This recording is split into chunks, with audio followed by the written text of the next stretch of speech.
Order, order. Thank you very much to the four of you for coming to give evidence this morning. We do appreciate you sparing the time and making the effort to come here.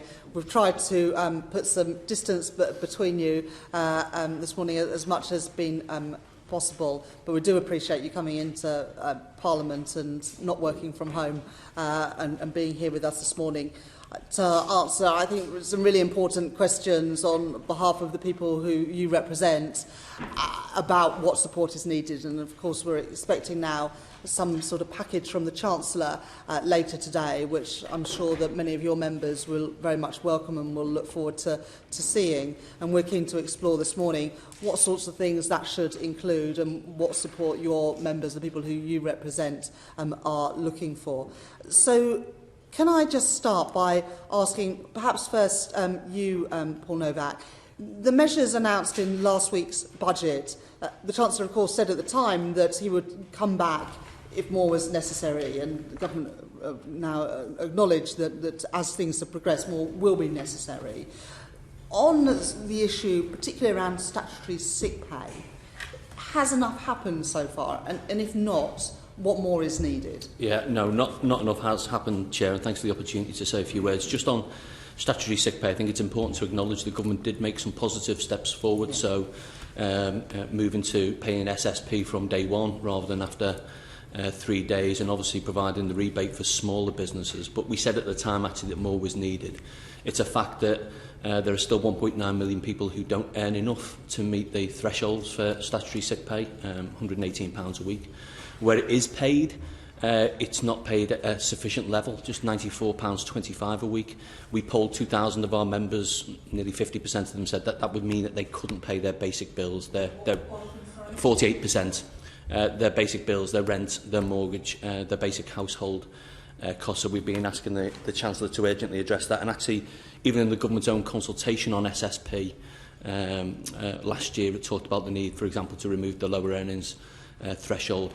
And I think practically as we move forward, and there's lots more that I want to say about other measures the government needs to take, but they'll have to look to put that rebate in place for all employers, not just small employers. This is something where employers and unions and governments are going to have to work together. We can start with SSP, but that alone won't be enough. When you say rebate needed for all employers, what would you be looking for there in terms of the rebate? Well, I think a similar sort of package of support that's being offered to smaller employers now.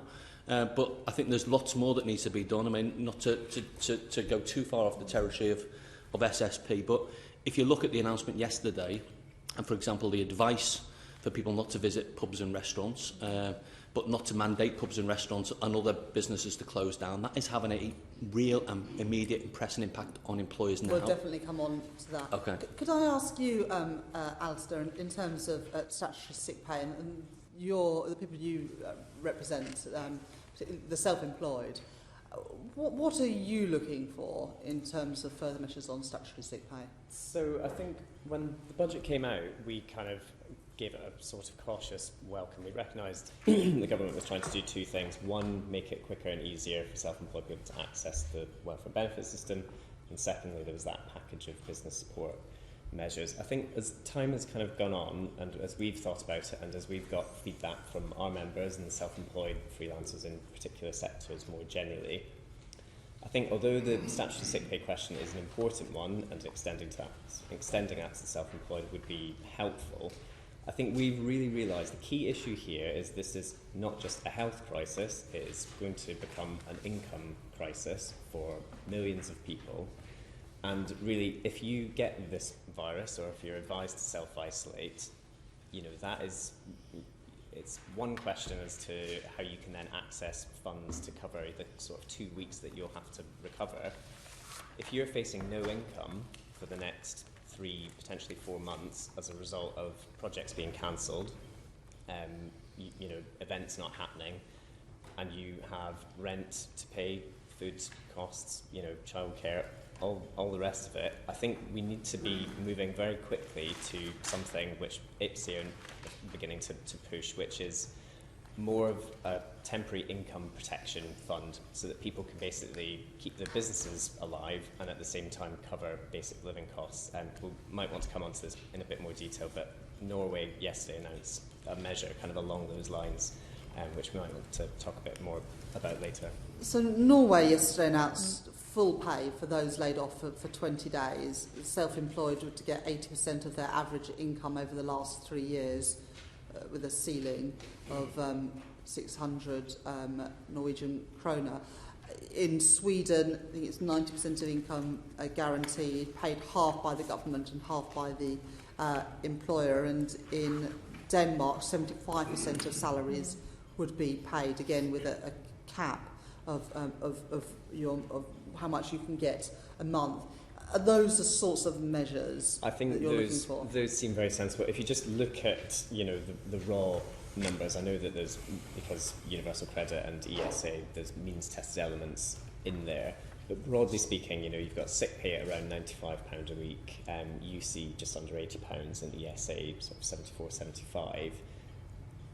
We have to be pretty clear here that this is not going to compensate for what people would typically be earning, and it's just going to mean that there's a big shortfall between what's coming in and what are their outgoing expenditures.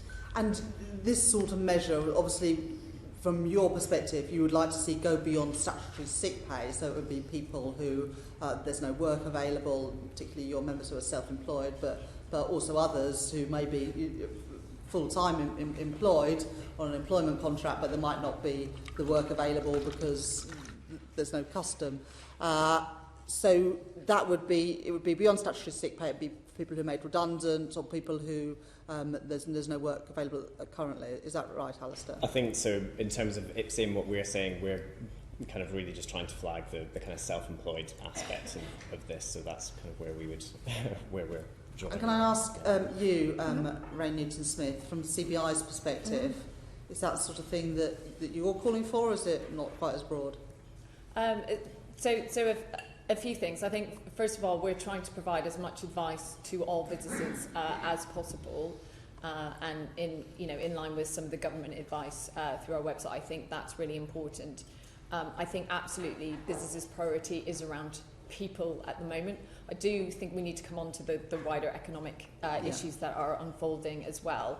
But if I just focus on sick pay at the moment, I think there's quite a few areas where I think we need more clarity and more support from government. So for just taking some examples, so on the sick pay, you no longer need a sick note to be eligible, and they said use 111. But now the advice, of course, is not to call 111 when you are sick. So there are just some simple clarity measures that we need better and more consistent information from government. And I think, importantly, there's also been questions about, picking up on what Alistair was saying around, first of all, sick pay should apply to all workers, so not just the employed, it needs to apply for workers as well. And then we need to look at what happens to those who are under £118 a week. And there were some measures in the budget around upping universal credit for those people. But there's still a lot of questions as to how that will work in practice. And those are the sorts of questions employers are getting. And I think we just need more clarity.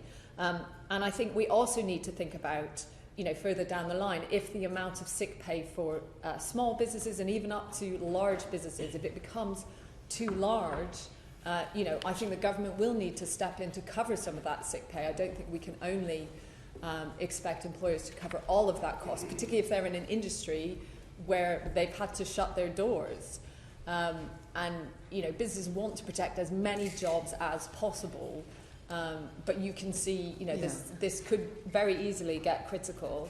And I think the other issue that is definitely on businesses' minds and will be upon us very soon is what we do for carers as well. And if schools close, and I think we do need to very quickly look at how we extend sick pay also to carers, and then how we divide the costs of that between business and government. That's such a critical issue that needs to be addressed now. Thank you very much, Rain. Just picking up on some of those issues. For many of your members, and actually for many workers, Paul, statutory sick pay is not the issue, because many people will be getting more than that for extended periods of time. Probably half of workers or half of employees will get more than statutory sick pay. But obviously that's something that the firm at the moment is paying themselves. Is that the point you're making, Rain, that for many businesses, perhaps particularly bigger businesses that have got more generous schemes for people who are off sick, those costs potentially could overwhelm some of them? Yeah, absolutely. I think as this evolves, that's a challenge.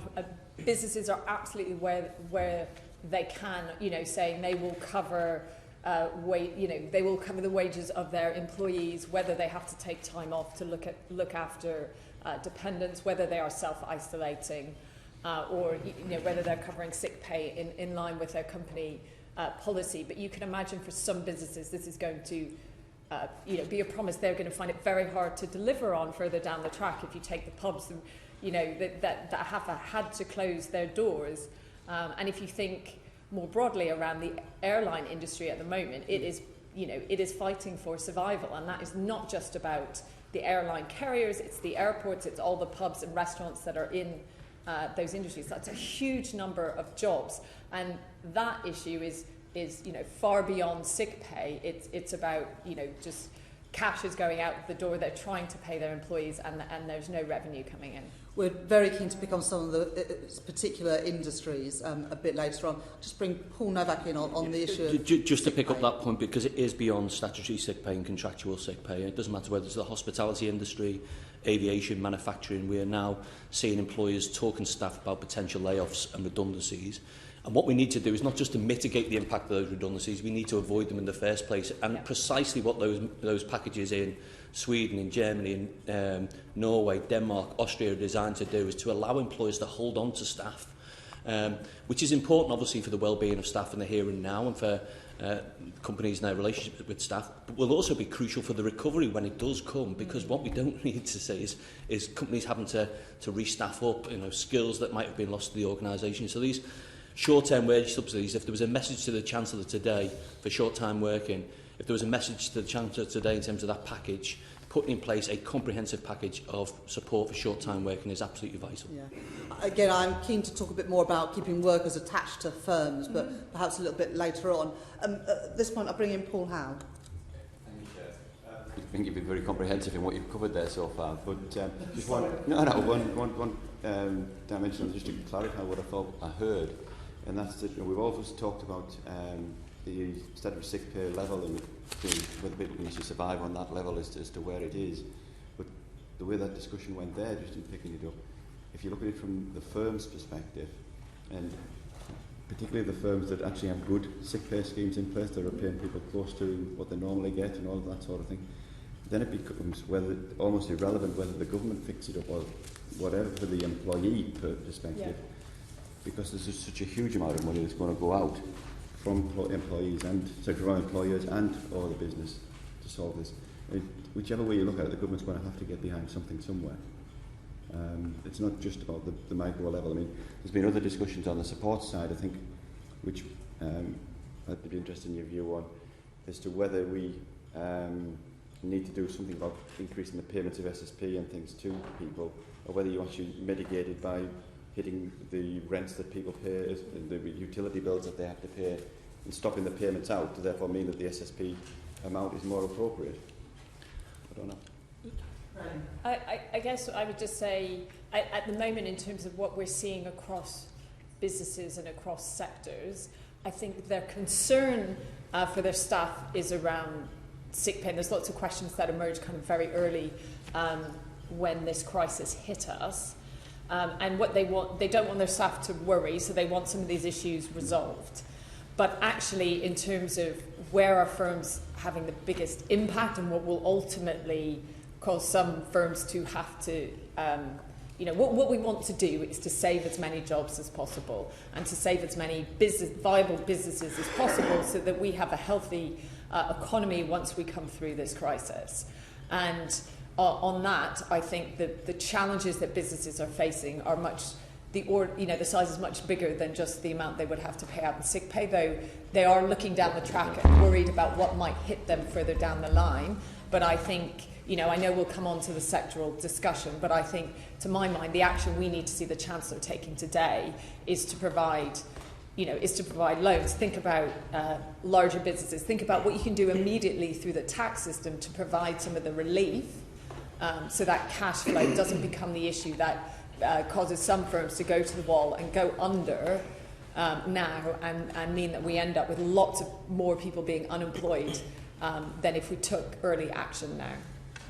Paul Nowak. Sorry, just quickly, Chair, just one point to follow up, and again it goes beyond the sick pay issue. Rain mentioned about support for carers. Our schools haven't closed yet, but we know at some stage the schools will close, and we do need to think again about a package of support that's going to mean that parents can look after their kids without being out of pocket. I mean, we've made clear to government we think that people should be paid at their normal contractual rate for that, and again that businesses should be able to claim the overwhelming proportion of that cost back from the government. I mean, there is no nil-cost solution to these fundamental problems that we're all going to face over the next few months, and it is important that families can feel assured that they can follow the public health advice, can support their families, and also have a decent income at the end of all of this.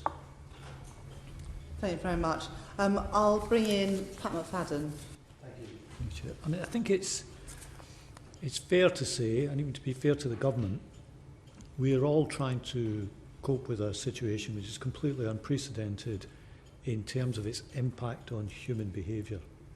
And that's why this is different from previous financial crises and so on. And I just want to explore this issue of income for people in that light. Traditional government packages of support tend to revolve around guaranteeing credit from banks, tax reliefs and so on. Could I begin perhaps with you, Rain Newton-Smith? I know it's very early days, but has the CBI got an estimate of the number of people that will be laid off as a result of the announcements from the government yesterday about pubs, restaurants, entertainment venues and so on? I mean, Hospitality UK are quoted this morning as talking about hundreds of thousands of redundancies. Do you think that's fair? Do you have a different number? I don't think I can give you a number of jobs at this stage, because the other thing is it does depend on what action is taken now, and I guess where our priority is let's get the policies in place so that we don't end up in that situation. But is this a critical situation for a lot of businesses? Absolutely. And the pubs, cafes and restaurants and theatres closing is obviously critical for those businesses, but also you've got the airline industry where flights are grounded now, right? And for the foreseeable future. So we need, and that's why we need swift action now to try and protect as many jobs as possible. And I think I should say, the action last week from the Treasury and the Bank of England, that was very welcome. I think the coordinated action was really helpful. But I think we need to be at the stage where the government is saying we will do whatever it takes to support the airline industry through what is a temporary issue. And I think the same is there for hotels and retail. In retail, of course, it's a bit more mixed because people are out there buying things online. They're out there buying household goods. So I think the policy reaction in that sector is a bit different. But there's no doubt that this is absolutely critical to the survival of firms and hundreds of thousands of jobs potentially if we fail to act now. Mr. McTague, could I bring you in on whatever it takes might mean? We've been looking a little bit about what other countries have announced in the last, some of this is just in the last day or two, so it is very quick. But for example, Denmark has said they will pay 75% of employees' salaries until June, up to a maximum of around €3,500 per month. France proposed last night a £300 billion package which requires businesses to pay 70% of the cost of pay, with the government rebating the businesses a proportion of that. Do you think that we need direct government subsidy of pay for those employees who are laid off as a result of the measures announced yesterday? I think the short answer is yes. I think we've reached that point. You mentioned in your opening remarks about behavioural changes. Yeah. One area, though, that worries me seriously is the self-employed, you know, the plumbers, the carpenters, the electricians and so on. A lot of those people are now saying, well, look, I'm going to prioritise my income over my health because I am more frightened about the long-term damage to my income. And I think the only people that can step in at this stage and try and reassure them is the government.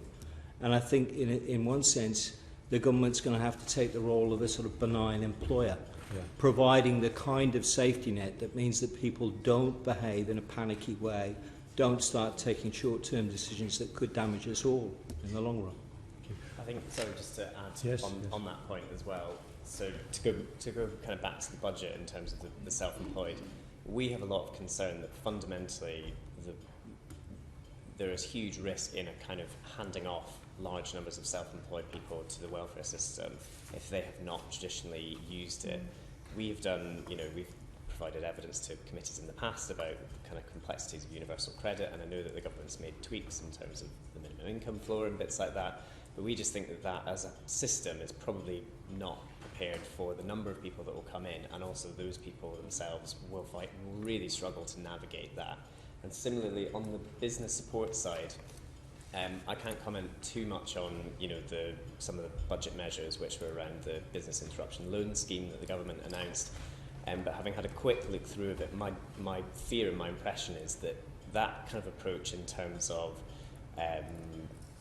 loans for the future, or even some of the actions that the Bank of England have taken, those things are just not tailored to how self-employed people run their businesses and their lives, because their businesses and their personal finances are completely intertwined. And I think you are, as Martin was saying there, you're needing something that looks more like an income replacement rather than possibly giving them some kind of loan or big insurance that they are then kind of going to be paying back over a period of months, potentially years further down the line. Can I just back down Rob there? Sorry, I was just going to say that we're seeing a really poor response at ground level from the banks with this introduction. It's as if, at chief executive level, there is a very clear understanding and a lot of right things have been said, but when it comes to the sharp end, a lot of the relationship managers that deal with our kind of firms just are completely adrift. And a lot of it is very bureaucratic. It seems to be modelled on the enterprise finance guarantee, so that most of them are trying to think about, well, would this business be viable under normal circumstances? Well, that just simply does not cut it in this circumstance. I think it's a very good point. Again, we will definitely come on to that in a bit more detail in due course. Rain, do you want to come in? I think one of the principles around your question that I think we really need to do is to use existing mechanisms, because that will get money to those who need it as quickly as possible. I think the government may want to consider some form of employment allowance, but what I would encourage them to do is to use existing schemes. So you could use the employer's contributions into NICs, into national insurance contributions, to provide some relief. You could even think about extending that further. And you could also, if you provided temporary, say you will waive, businesses don't have to pay business rates for 3 months or 6 months, so that they can then support the employment. That's a very direct way of getting cash into businesses. You'd need to make sure that central government paid that shortfall into local authorities, because we don't want to put more pressure on local authorities. But in some sense, the central government can borrow to support that cash flow to businesses. And that's probably one of the most effective ways to support as many jobs as possible, as quickly as possible. Because I think, to build on Alistair's point, and I know we'll come on to this, I think some of the problems with the 5 billion emergency funds, they talked about the 1 billion that will be available to smaller businesses through the British Business Bank, is the administration to try and access that cash just seems to take too long, and I think it will be too slow and too bureaucratic to really help the businesses who need relief now, so we can protect as many jobs as possible. Tax holidays have been part of the packages announced in various countries. For example, I believe Spain has offered a 6-month tax holiday for self-employed and small businesses and so on. So some countries are doing that. But just before I finish, I'd like to bring in Paul Nowak on this question of direct wage income subsidies, however you want to term this.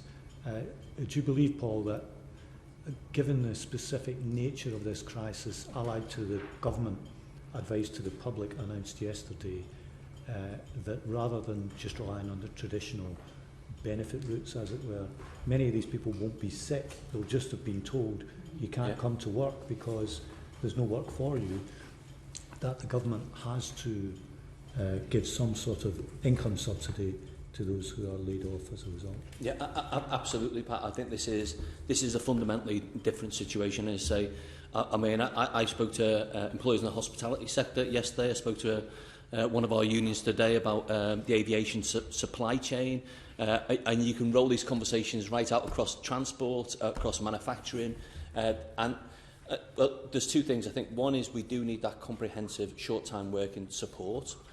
I think what's interesting about the packages of support that the committee have talked about in different countries is that they have been designed not just by government alone, but employers, unions and governments sitting together and deciding what is best to support employers and employees alike. And this is another point that I would make, which is actually not about cash, but it is about approach. I would like to see the government take a consistent approach across sectors, think about how we do design packages of support. So yesterday, DFT coordinated a telephone conference with unions in the transport sector to try and get intelligence about what was happening across the sector, what might be some of the things that would be important in terms of making sure we can still deliver to supermarkets and so on. I'd like to see us have those discussions across every sector. And one of the things the TUC has called for is a national task force bringing together employers, unions and government precisely to gather this sort of intelligence, to answer the question you asked before. How many people are going to be affected? Honest answer, nobody quite knows, partly because we don't know what mitigating actions might be taken by government, but partly because nobody has collated the impact in hospitality, manufacturing and transport. But also to think about where the next pressure points are coming down the line. If our schools do close, for example, who are the key workers that we need to make sure that they've got childcare so that they can go to work, not just those working in the NHS and in our public services and emergency services, but people, for example, working in transport. And as I say, to make sure we get these packages of support right so they work for employers, dealing with practical issues, short-term cash flow problems and all the rest of it, but work for our members as well. So this is where I would encourage government to take that sort of, nobody has got the answers to all of these problems and questions because nobody's faced this situation before. But I think what we can learn successfully from other countries is that getting key stakeholders in a room together to design measures, make sure that those measures actually deliver what you want them to. It's very reassuring to hear all four of you singing very much from the same hymn sheet about what you want to see for all the people you represent, and it seems to me that there is a very close alignment between what businesses want and what workers want and need as well, and that's very reassuring and encouraging to see this morning. Can I bring in Alan Brown? Thanks, Chair. Just very similar to what Pat was talking about. I got contacted by a constituent yesterday. He's called Regan Moran. He's an employee representative for 400 Coca-Cola field sales representatives. And he had an alarming phone call. Coca-Cola talking about, we don't really need you just now. We're going to do widespread layoffs. Now, he made the point, if he goes straight on to universal credit, he's got a salary above average wage, he's on universal credit, can't match his outgoings. So I think that touches on the need that was agreed about direct support. Is there anything else the UK government should be doing to actually try and reassure multinational companies not to take rash short-term decisions, but presumably because they think they can maybe re-employ people once things pick back up? But that's no way to treat your employees, and obviously it's going to cause further damage to the economy in terms of them not having spending power. So what can the UK government do about that? And then if we're talking about working together collaboratively, how do you target the people whose jobs we're going to protect and who gets support? Because that's going to become a big issue as well. Every job's important to them, but other people are going to scream about priorities. So how do you bring all that into the mix? And I've fired quite a lot there, so I don't know who wants to take that up. maybe I'll take some of that. I don't want to comment on individual businesses. I think what I can say from the businesses I've been speaking to is they are doing all they can to protect jobs, to support their workers, and also to help the country in crisis. So to provide the critical services we need, whether that's what the supermarkets are doing to make sure that everyone has what they need, whether you're self-isolating or not. I think there's a lot of effort going into that, or whether it's what manufacturers are doing and the work they've been doing with the government around, is there anything they can do in terms of repurposing their production line to produce more ventilators? And there's so many more of those problems that are going to come down the track where businesses are willing to step in and help, whether that's trying to figure out who are the vulnerable households, how do we identify them, how do we help local authorities identify them, and how do we get to them? That's IT companies working with local authorities to the distributors, and I think business absolutely stands ready to help. I think the other thing to really bear in mind is that we will get through this, and I think you're right, what we want to do is to support as many jobs through the next 3 months, because we can look to the experience of other countries. We know in China they are opening up the factories, people are returning to work. It's been relatively short and intense in China, and I think we just have to hope that we can keep this as short as possible, and that therefore we can get the economy back up and running. There's probably not much more I can say in terms of supporting vulnerable households. It's probably for some of the others to reflect on, but I think from the measures that were set out in the budget, there were some helpful measures for local authorities to try and support vulnerable households. There were obviously the action around universal credit, but it's certainly something I'd want the government to watch, whether there are vulnerable households that will need further protection. Yeah. Fundamentally, Alan, I think it does go back to that support for short-term working subsidies, but I think it also reinforces the point I made before about having an awareness of what's happening at a sectoral level.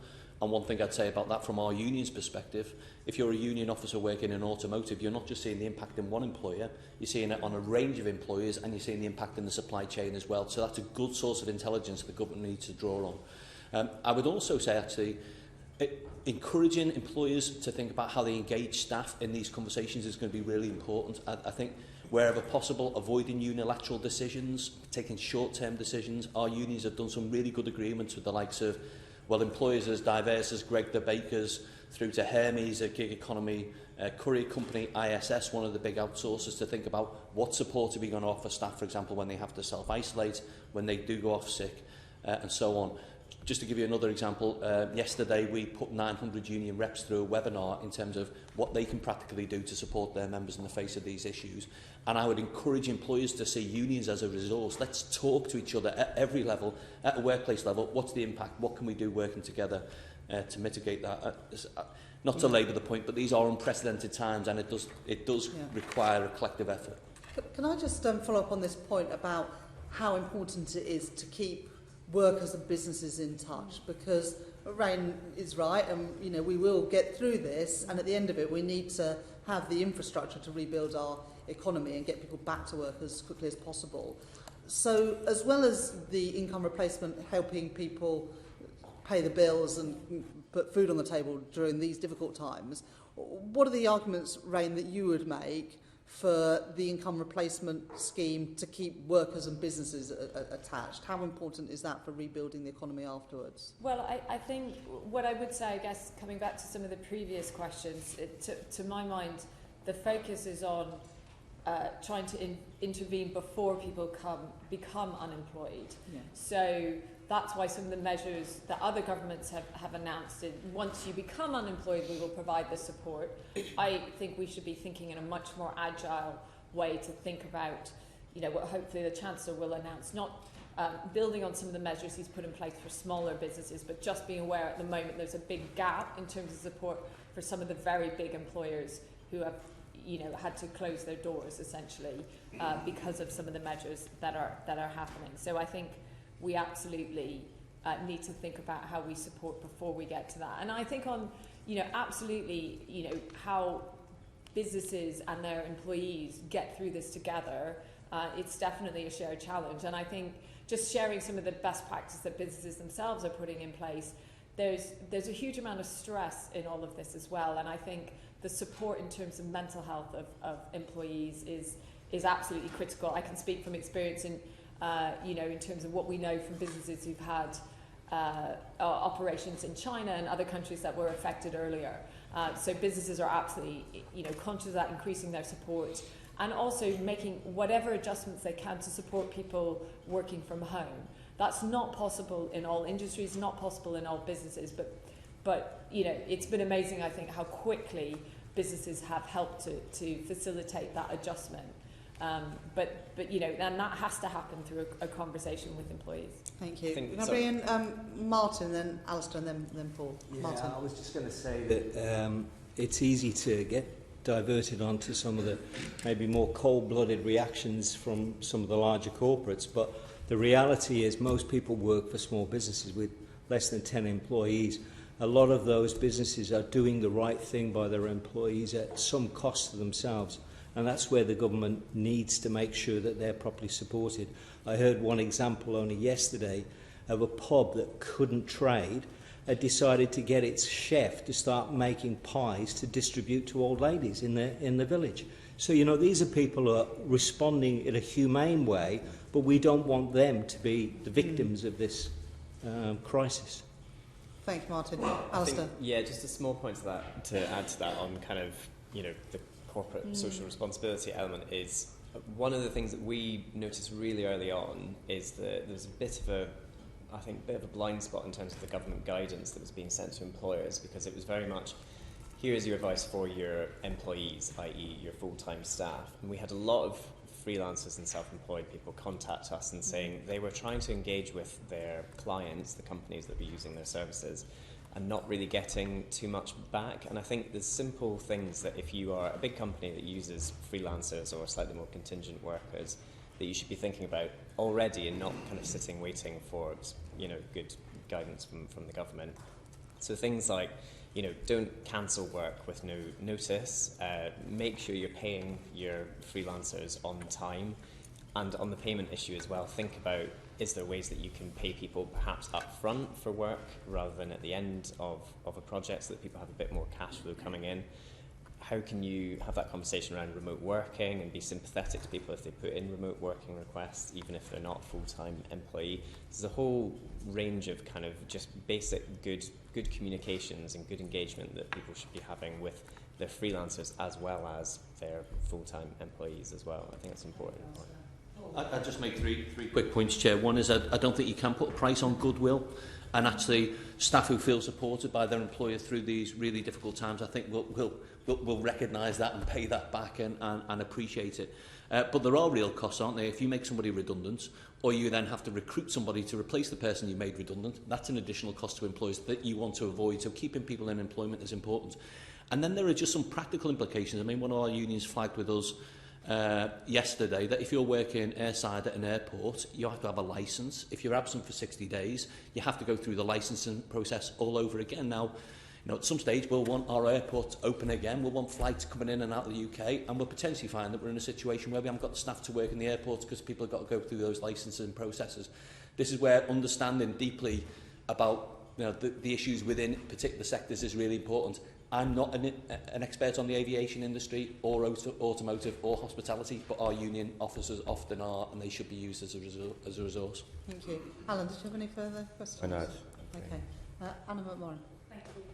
I just want to turn to the gig economy again. We know that I think nearly 1 million people in this country, 970,000 people in this country are on 0-hour contracts. And they're currently facing a choice between self-isolation or continuing to work. Many of them will try and continue to work. Some may not be able to continue to work. What have you got any analysis? I know we touched on this slightly before, but have you got any analysis of the impact that this is going to have on the country with that entire economy collapsing? Shall I start with Rain? I mean, I guess, our view is people's employment status shouldn't affect whether they're supported or not. We want to support everyone, you know, regardless of whether they are workers, self-employed or employees. Obviously, the status of people on zero hours contract, one of the challenges, it depends on the nature of their relationship. But I think that's the fundamental principle. We want to see people supported, whatever their employment status. Yeah, well, I would echo that point, and I'd also point to practical examples where we've managed to, you know, gig economy employees have done the right thing. So I mentioned Hermes before. Yeah. Hermes is, you know, self-employed couriers. They don't normally pay sick pay. They reached an agreement with one of our unions, the GMB, that they would set aside £1 million to support people who had to self-isolate during this period of crisis. I think that's the right thing for them to do as an employer. Aren't they only going to pay their workers £20 a day? Well, I'm not sure that of the details. I understood it was beyond that, but £20 a day at the moment. I think that's what Hermes said. That's what I understand. I may be wrong. No. As far as I'm aware, that they would. My understanding is that they would be paid normally out that £1 million fund. It's something certainly we can check, Anna. Yes. That would be good. We've got companies as well, like Deliveroo, for example, refusing to pay out to their drivers. Yeah, and I think this is, I mean, it's a broader issue, isn't it? I mean, there's a very different set of issues for our unions who represent people who are genuinely self-employed, for example, in the entertainment industry, Alistair's members, and those that we would say actively are employed but are bogusly self-employed through those sort of platforms. And that's something that this committee has looked at before, and, yeah. and I think that, you know, this pandemic does sort of throw into stark relief some of the challenges in the labour market for a lot of people who are now finding that because of their employment status, they don't have the protections that they need, and some of this, it does require legislation to clarify the status of workers. It certainly does. Yeah, it certainly does. But our view has always been that, you know, employees should be considered to be employees unless the employer can demonstrably prove that they're not. But this is, in a way, when you've seen that shift of responsibility from employers to employees, this is the negative consequences of that. Obviously, that's a very different situation to those who are genuinely self-employed, who still need support as well. Thank you. And you know, you rightly said the entertainment industry is going to be badly affected, as restaurants, bars, pubs. I know that in Cardiff, I've got that an individual who's just contacted me. She's about to go into massive debt because she runs the animation festival in Cardiff. She's got to take a decision. It's happening in a couple of weeks' time. She's got to take a decision whether to cancel it now without mandating, the government mandating that cancellation. She's very, very worried. What would you say to her, people like her, pubs, restaurants, theatres across the country? I mean, it's an incredibly challenging issue. That I think if it's a business, then, as I say, we might see a bit more detail from government today. But the kind of schemes that were announced in terms of the business rates relief and loan schemes and things, those will potentially be a kind of a suitable option to that. But I mean, this is really tricky. I mean, we've been inundated in the last few days with reports from different sectors. We've had sports journalists get in touch who are not going to have anything to write about for the next few months. We've had people in the music industry, TV, creative, all across the board. We've also got a lot of people who are self-employed, cleaners and carers in this country, who are kind of right at the sharp edge of both the health and the economic part of this equation. So this is a real challenge for a lot of different areas at the moment. I think anybody who wants to come in now, if we take Martin, Paul and Rain, and Alan, I know you've got a supplementary question, I'll bring you in a minute. So Martin. I was going to add just a couple of points. I mean, if you're the average Uber driver and you've no income support and you're very fragile sort of personal finances, the temptation to go out and take a fare when you really maybe should be self-isolating yourself is very, very real.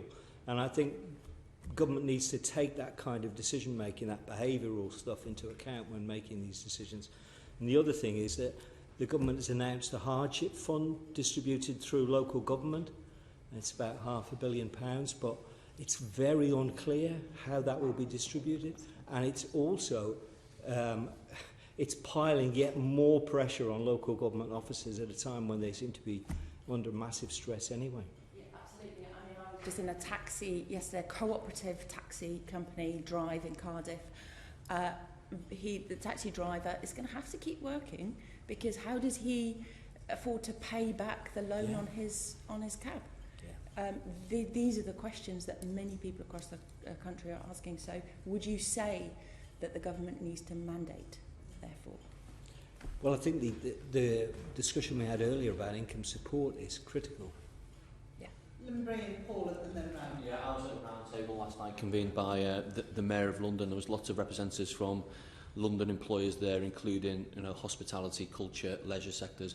I think there was concern that there was advice given for people not to go to bars, restaurants and theatres, but that there wasn't mandated that those establishments shut. It does present real problems to those employers. We may well see that advice change over the course of the next few days, and I think that will probably be right. But just to say, I think it does also highlight that whatever measures we put in place, there are going to be some people who slip, unfortunately, through the cracks, and who are going to be facing real problems with rent or mortgage or debt.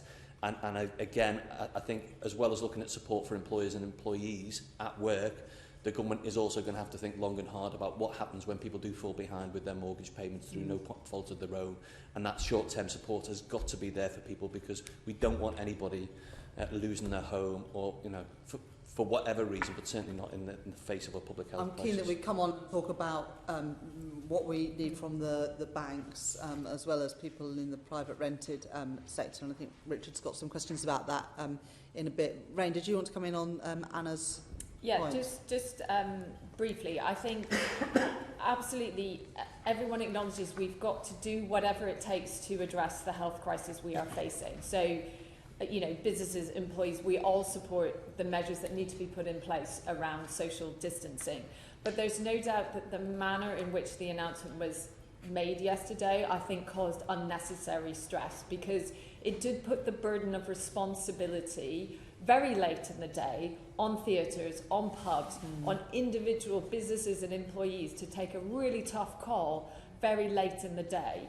And I think as we go forward, we just need to minimise that sort of stress being placed on people who are trying to make tough decisions. And I think, the government does need to step in and lead on that and have clear communication.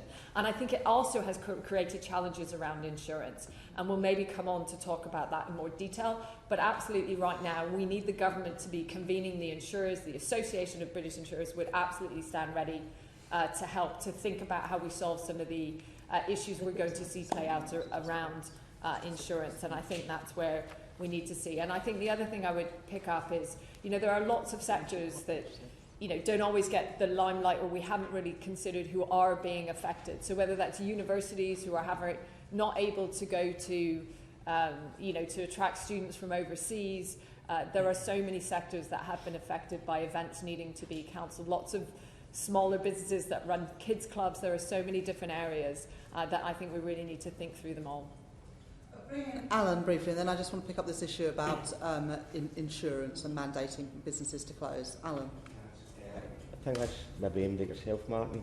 An accountant got in touch with me, and he flagged up that he thinks that a lot of businesses are going to have trouble getting up when they get audited, because it's going to be difficult to show they're still a going concern after such a drop in income and all the rest of it.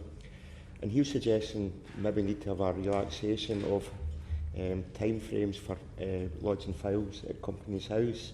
So I'm just wondering if that is a measure that could help businesses, in terms of the penalties that would normally be applied, getting relaxed. Absolutely, yeah. I think you've got to allow businesses to focus on the critical things rather than the more bureaucratic sort of judgments they'd have to make day to day.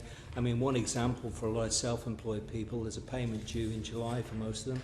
It would be a really good message to go out to all the self-employed to say, look, that July payment won't need to be made. We're prepared to extend that. And that would take a lot of pressure off a lot of self-employed people. Thank you. We contacted the Association of British Insurers this morning because of this session and some of the concerns around the businesses we've been talking about, the pubs, the restaurants, the theatres, etc. Now, obviously the concerns of those businesses is that unless the government mandates them to close, they're not going to be able to claim on their insurance. But the Association of British Insurers have said to us this morning, and I just read this first paragraph of their email to me and then a couple of extra points. Commercial insurance policies provide cover against a wide range of risks that can be tailored to the needs of individual businesses, including extensions to cover. Businesses who are concerned about the impacts of COVID-19 should, in the first instance, check the scope of their cover and check with their insurance advisor or broker. Standard business insurance policies are designed and priced to cover standard risks and are therefore unlikely to provide cover for the effects of global pandemics like COVID-19. Is that the understanding, Ray Newton-Smith, of your businesses, that even if the government mandated them to close, that they wouldn't be covered for global pandemics like COVID-19? We've certainly picked up from a range of businesses that they are very concerned that they're not covered for closures around COVID-19. I think you're absolutely right. It's one of these things where the status isn't entirely clear, and so it's not clear whether mandating the closures would help solve. It certainly wouldn't solve all of the insurance issues. They go on to say in the course of the email sent to us this morning, and we'll look to publish this, a small number of businesses may have cover in place that will specifically provide for business interruptions arising from notifiable diseases. However, this type of extension is not commonly included as standard. And they go on to say insurance of business interruption resulting from COVID-19 is likely to be rare. And so the understandable hope from many businesses that being mandated to close will then enable them to claim on their insurance. What we're hearing from the ABI just this morning is that things might not be as simple as that. In which case, Alistair, your members, many of whom might be freelancers, actors, musicians, Paul Nowak, many of your members, I think the Musicians' Union say that 90% of their members are self-employed, wouldn't therefore be able to get perhaps compensation that would be able to be claimed on insurance by the theatres, etc. How serious is this, Ray Newton-Smith, for the viability of hospitality, of theatre and entertainment venues? Would they be able to get through this if they were mandated to close but were not able to claim on their insurance? Look, I think there's already, even before the announcements yesterday, there are already some businesses that are under huge pressure. We know, from the hotel industry, bookings are down by 70%. You take the airline industry, it's catastrophic. So I think there's already pressures out there that insurance isn't going, and a lot of those are not cases where you can, where insurance is necessarily going to fit the, to foot the bill. So no, there is absolutely a huge challenge across a lot of different sectors, both from how events have played out so far, but obviously as social distancing measures rightly need to be put in place, that's going to put even more pressure on lots of different businesses. I mean, these parts of our economy are increasingly important for our national income and for employment, and also about who we are as a country and our culture. If businesses are not going to be mandated to close, or if they are mandated to close but they're not able to claim on their insurance, what sort of package of measures would the CBI and IPSE and the TUC be looking for specifically to support our cultural sector so that at the end of this we still have theatres and clubs and entertainment venues and that crucial part of our economy, but also our cultural life? So I think it's a few things. It's absolutely doing everything it takes to support those businesses now, so that we can think to where we are in 6 months' time and still have, the vibrant economy and culture that we want to see in this country. And I think some of the immediate measures they could do is I would absolutely be looking at business rates. They've given relief. You don't have to pay this year if you have a property that's rateable at £50,000 or lower, you could raise that to 100,000, because some of the challenges, particularly in London and in some areas, you have very high value properties, particularly if it's a hotel, for example, where the rateable value is a lot higher. So that's one very practical thing the government could look at. They could also look at providing a business rates holiday, so just deferring the payment across sectors for a period of 3 months. And so that would really help with the cash flow for a lot of these businesses and help to protect as many jobs as possible. I think also looking at what measures you can provide in terms of loan guarantees that might be backed by the government, but providing through the banking sector is absolutely something we should look at. There's a very specific point as well, also looking around insolvency law.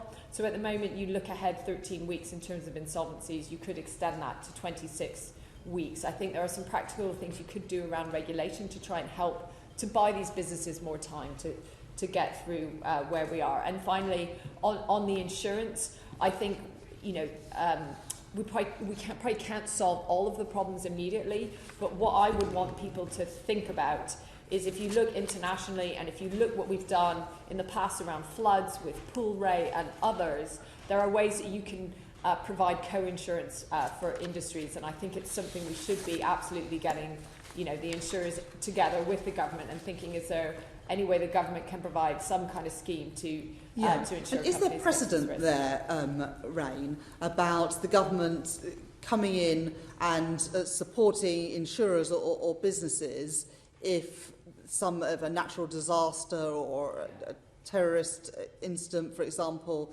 that may not be claimable on your insurance, but the government could step in and provide some sort of emergency cover? Yeah, absolutely. We've seen it happen in the past, as you're pointing out, in terms of flood risk. If we've seen it as well around terrorism, and I think right now we really need the best minds possible to be trying to solve some of these problems in real time. And there's lots of things on the regulatory space where I think we need to think about how we have some flexibility in the rules because of the unusual circumstances we're facing. And one just a simple illustration of that is people who are self-isolating. You cannot get a gas inspector to those properties to provide a gas safety certificate. So the housing associations are saying that you need to give us, you've got to say, we're not going to cut off gas supply to these houses. That would be the worst thing we can do. Therefore, we're just going to ignore that rule for a while, even though your gas safety certificate has. But at the moment, they feel like they're taking the risk of taking that action. Mm-hmm. And so I think we do need the government in constant dialogue with business to try and fix some of these regulatory problems that are going to happen as well. That's a good point. But I'll bring in Mark Horsey now. I'd like to go back to the points that Adam Morin was making about the preparedness of those working in small businesses, the self-employed and the gig economy, to deal with the situation that they face. And many people choose to be self-employed. They benefit in boom times. They can do very well when the sector they work in is in growth, or there may be a shortage of skills. We hear about bricklayers in times of booming construction doing particularly well, and so they are there to have the opportunity to make hay when the sun shines in a way that somebody who's employed may not. But of course the downside of that is that they don't receive holiday pay and they don't receive sick pay. I'm interested in to what extent this situation is different. And Martin, you did speak about some people who are self-employed perhaps prioritising income over health. And we've just had a discussion about insurance. Of course, many people who are self-employed could insure their own health to make certain that in the event of their sickness, their policy would then cover them for not being able to work. So I mean, have the self-employed and small businesses thought enough about the consequences of an event such as this, and has this event brought into focus whether or not we need to consider changes to the way that people do work? Yeah, I mean, the short answer is no, they haven't thought at all about these. But then the reality is... But people who do go into self-employment do understand the difference in their employment status, Martin, don't they? I think most people do, and most people accept that the additional freedom they get is worth that loss of security. But the one thing that's absolutely common across most small businesses is their time horizon's very short. They very rarely think about rare outcomes or something that's going to happen a long way in the future.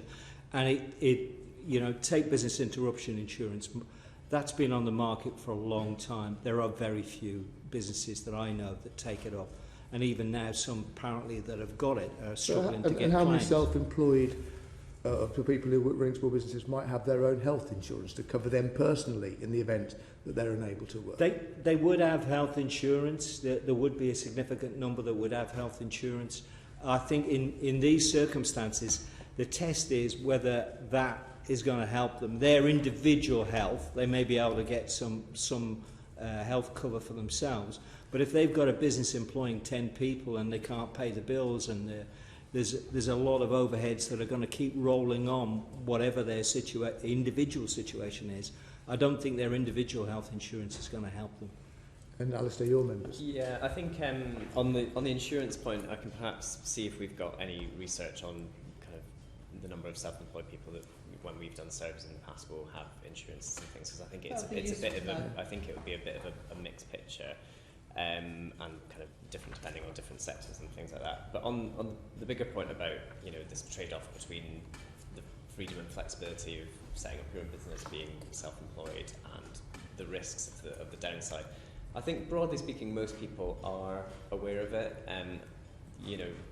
There's been a huge rise in the last few years in the number of people going into self-employment. We're now over kind of 5 million people, and that's a mix of part-time, people who might be doing it in addition to a full-time job, in addition to people who are doing it full-time. And above all, they say that they do it for the freedom and flexibility. I think the issue is, in normal times with a recession or if there's a kind of brief downturn, I think that essential trade-off of being in charge of your own affairs and kind of looking out for your own finances versus not having that employee-type safety net is one that most people think is a reasonable one on the balance.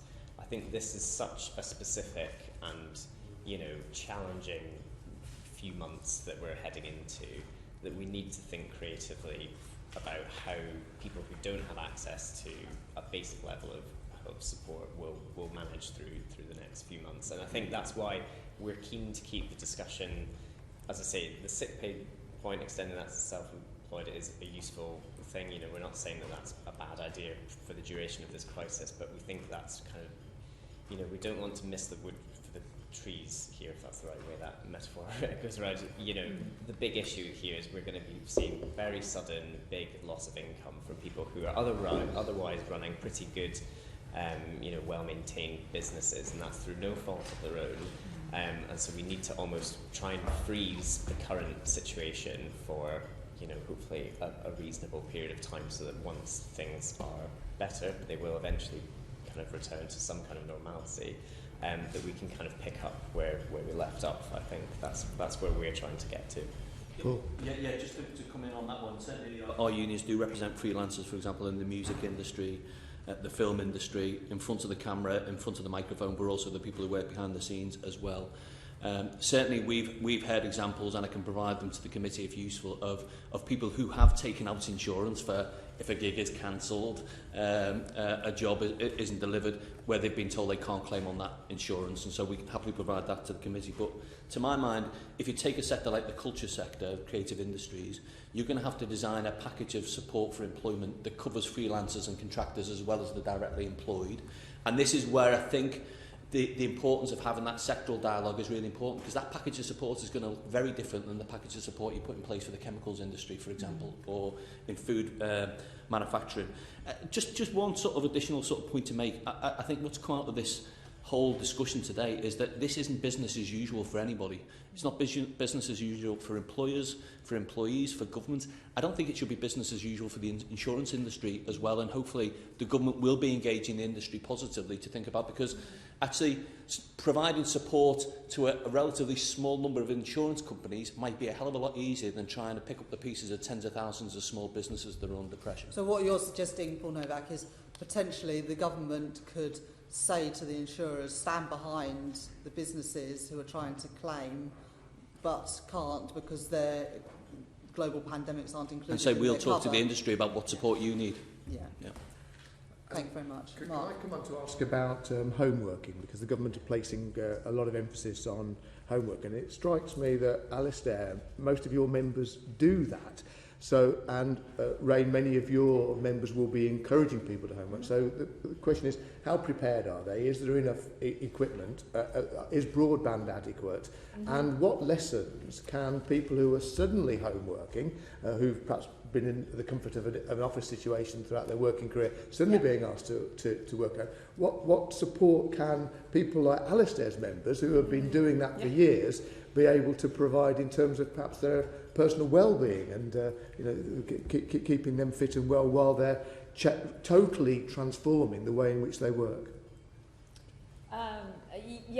Absolutely. I'll try to cover most of that. So businesses are absolutely trying to do as much as they can to support home working. Obviously, in some sectors like business and professional services, it's very easy for them to do that and to make those adjustments, and they went very early to move all of their staff to work from home. And I think what we're seeing within our own members is a lot of sharing of best practice in terms of how you make that work effectively. There are some logistical challenges. So, for instance, around laptops, there is a sort of shortage, because obviously there has been a big increase in demand for laptops, so there's some practical issues. I think the other thing to consider as well is it can be easy to... So for some households, it's not that easy to work from home because of your personal circumstances. And I think that's something we don't always consider. And we're coming out of winter, but there's a whole set of issues around heating your home, which you might not have been doing prior. And so I think how businesses help their employees through some of those issues, and how we have kind of honest conversations around that. And for some, if you're in a shared household, it can be a bit more of a stressful situation than when you were able to go into a place of work. So I think everyone's got to be mindful of that. We've certainly had a lot of concern around broadband from individual employers. Will it work?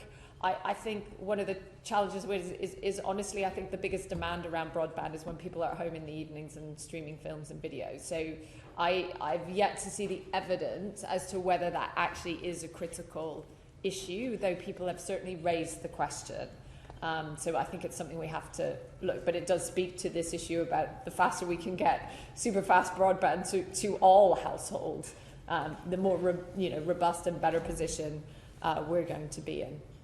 How can your members help? Yeah, we did a report on remote working actually towards the end of last year, and there's a huge number of freelancers who are able to work predominantly from home, and there's a few that use kind of co-working spaces, but actually the shift has been mostly to work from home. And there's a few challenges around it. Broadband is definitely one that's a perennial issue that we hear from our members, particularly those who are working in rural areas, as you'd expect. But yeah, we're at the moment at IPSE where we're trying to kind of collate as much of this information as possible, and also if it's helpful for us to share, best practice from our freelancers who've been home working for a number of years with, employees who suddenly find that they'll be having to do it for a period of months. We'd be more than happy to share that with CDI and other employers' organisations. Isolation and loneliness that somebody may experience from working in an busy office environment to then spending all day on their own. Yeah, it's really challenging. I think the one thing that can be really helpful with that is finding online communities, particularly ones where it's people who are doing a similar job to you. I know that freelancers, there's a lot of discussion online at the moment, a lot of concerns and worries as well, but actually there is another side to this, which is a sense that if we all kind of be quite kind to each other and kind of support each other as much as we can through this, then we can kind of make this a little bit easier. So there's a lot of those kind of discussions happening online as well. To be fair, Mark, I've heard the opposite problem with people being thrown into a very close proximity with their family and trying to work. That's not easy either. Yeah, no, that is, yeah. Thanks, Jen. You don't want to comment? Richard, can I bring you in, talk about the banks? Yes, the banks, we sort of touched on banks, but interestingly hasn't been central to most of the commentary that's made. Rain, maybe you just want to start on, are banks critical? What would you like to see them do that they're not doing, and how do you think some of the impediments can be overcome that we've already highlighted? I'm glad you raised it, because it was one of the points I absolutely wanted to come back with. I think the action by banks is absolutely critical, and also the work by the Bank of England and the Treasury.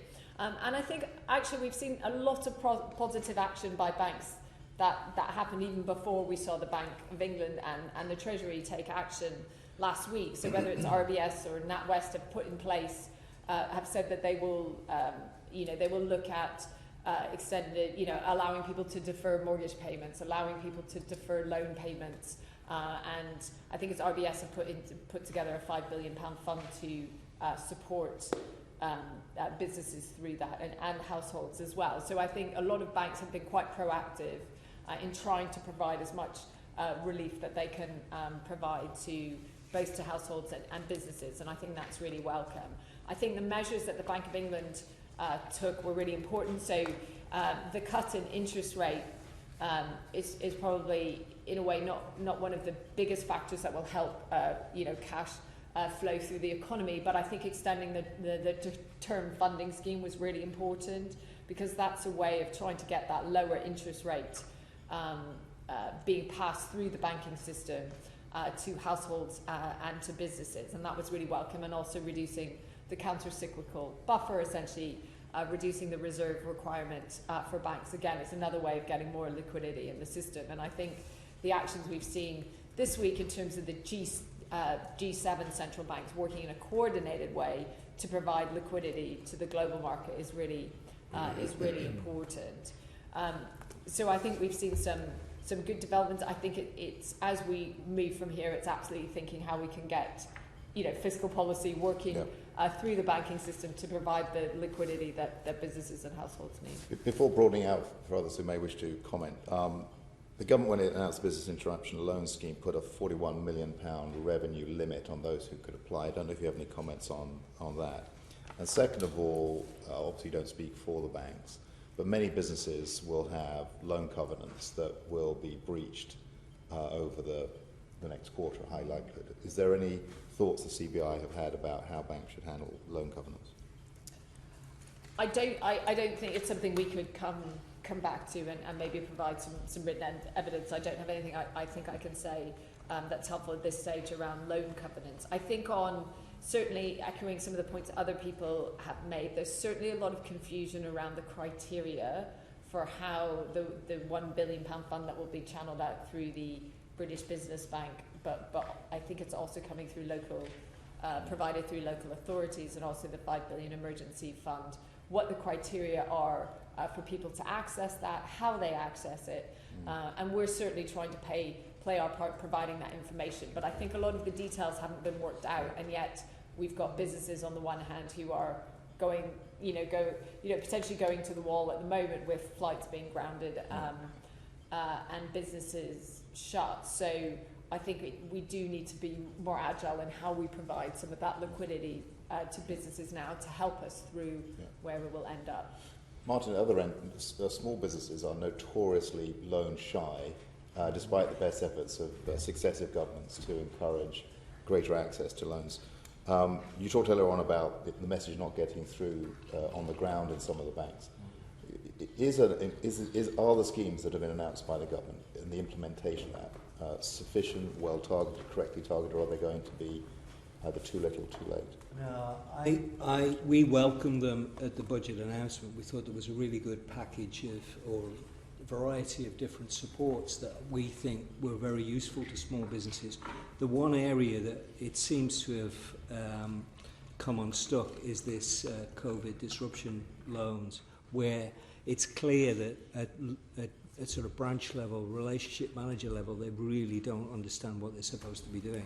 And there is a real mix about who qualifies and doesn't qualify, under what circumstances. And I think although it appears that at chief exec level at big seven banks, they seem to understand how the system works, it's not getting down to the grassroots level. And those loans could be absolutely critical in the coming months, because although we've got about 50% permanent non-borrowers at the moment among small businesses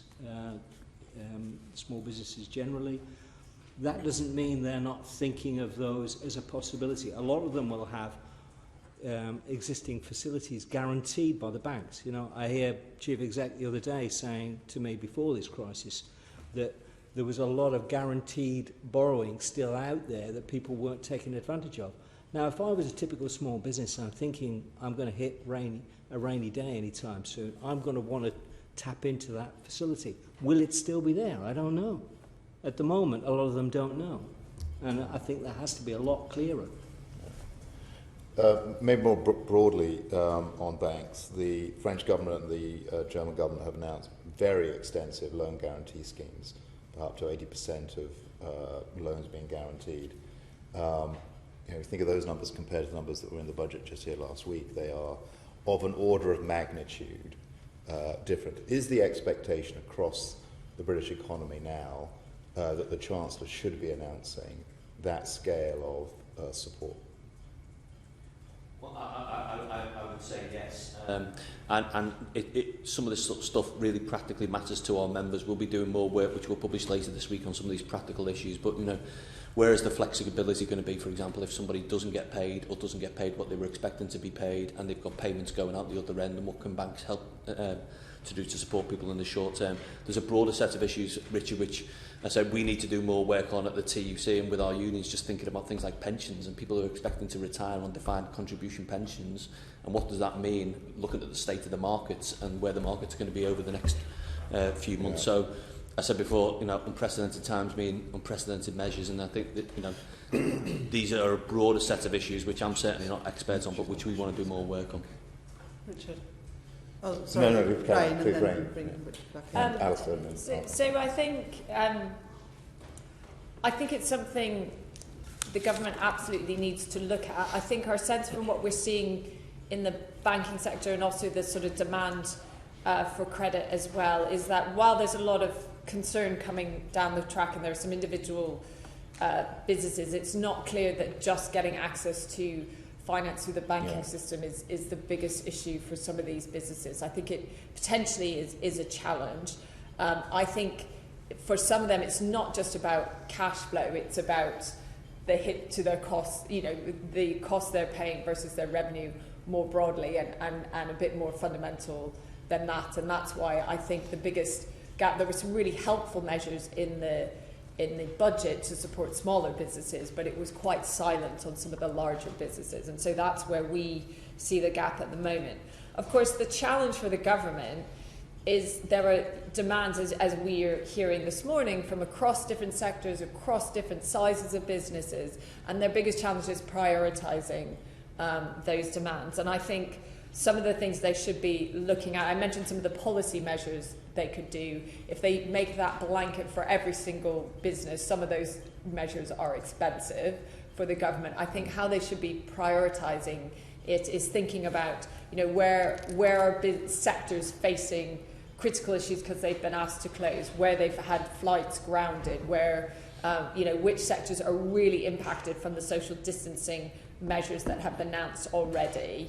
And who's next coming down the track. And then there may be other ways you can prioritise, just looking at, it's hard to get this data always in real time, but looking at the extent that sales have been hit, for example, if sales have fallen by 25%, is there any way you can use sort of data that firms would be able to provide that are quite clear, simple criteria, so businesses could know whether they're eligible for some of these reliefs and funding mechanisms. Thank you. I think, just really briefly, and reiterate what I've said before, in terms of the self-employed, I'd just stress again the need for it to be tailored to that population, because there are a lot of self-employed people who, in terms of how often they'll go to the bank, it will really only be for, one or two accounts that's the money that goes in, and then they kind of manage it as it comes out from there. So beyond kind of overdraft facilities, I'm, again, slightly wary of setting up either on government or business side big sort of business loan style schemes that then they may be slightly nervous about kind of knowing how to access and even taking if there is kind of funds available there as well.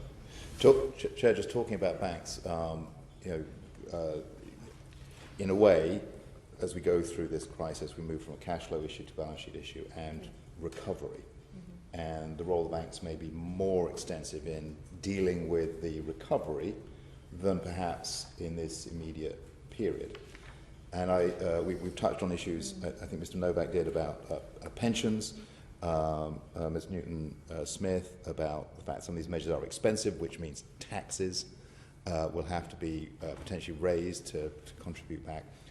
What thought I know it's early, but what thought is being given to, after this period of crisis, the issues that we're going to confront in that recovery phase? Just one issue that sort of I think sort of struck me watching the budget last week is that a lot of focus on, for example, rates relief, which is absolutely essential for lots of high street businesses and small businesses. That potentially is going to have a real impact on local authority finances, local authorities that are already under real financial pressure. So I think it's important to do in the short term. I think longer term, one of the things I'd be looking at the government, and it's not necessarily the sort of purview of this committee, but its importance is what does this mean for local government finances? Because local government will be spending a lot right now up front to try and provide support to the most vulnerable to keep basic services running.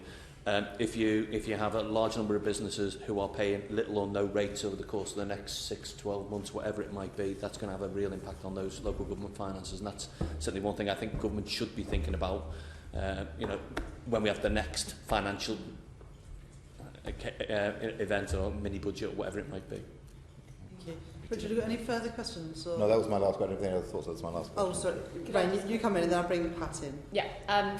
So I think, just on that wider point, I think that's why we need to be as agile as we can in supporting households and the economy now, because if we can support growth in the immediate term, then that will help us over the long. I think we know that the economic impact of this should be V-shaped, right? I mean, it's going to be short, it's going to be intense over these coming few weeks. If we can support the economy as much as we can, that should help us be in a stronger position over the long term, and therefore help our ability to fund public services over the long term. But I think you're absolutely right to raise some of the long-term issues. And I think what was really welcome in the budget last week is that the Chancellor did make some important issues on long-term spending. So there was lots of measures to support R&D, lots of measures around infrastructure spending, and I think that also gives businesses confidence that the government is thinking to the long term as well and isn't afraid to make some of those decisions. So I think we've got to recognise that that was really welcome.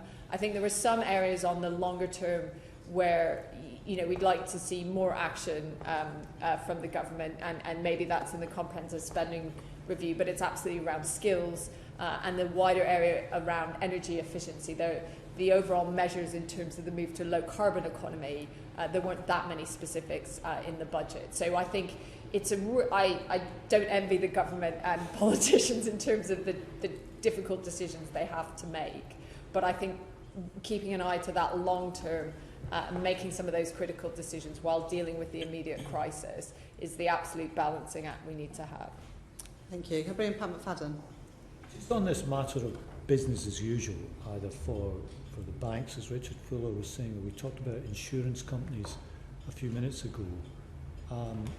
Can I ask you about the courts? Normally, if someone doesn't keep up rent payments, they are liable to have their tenancy taken away from them, either on their home or their business. If you don't keep up mortgage payments, you may lose your home. I think that's written into every mortgage agreement. But it would be appalling if people were to lose their homes or their businesses because of this situation.